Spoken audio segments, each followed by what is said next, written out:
I don't know who needs to hear this, but just because you're mad at how your property taxes are being spent does not mean that you should vote to eliminate property taxes altogether.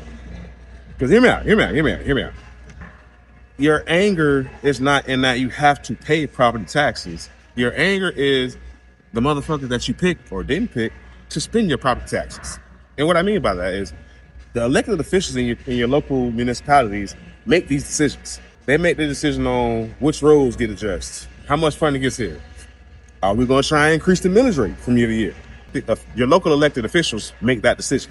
And if you're mad with how they are using your money, the answer isn't just to cut property taxes, because then you're going to be in the world of shit. Because the long game says we're going to put a measure out there that says, hey, you can cut property taxes if you like.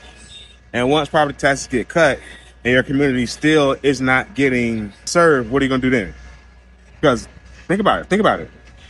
You're already mad that the property taxes are not being distributed equitably. What happens when there isn't funding at all for your community, period? Then the politicians in your area are going to point the finger at you, say, hey, you voted for this. You wanted to get rid of property taxes. You were so mad that the elected officials in your area were not using your property taxes properly, so you voted to get rid of them. And now your community is in an even worse situation. Make it make sense? Make it make sense? Voting is the answer. You motherfuckers need to vote people that you're unhappy with out of office. Point blank, period. That's it.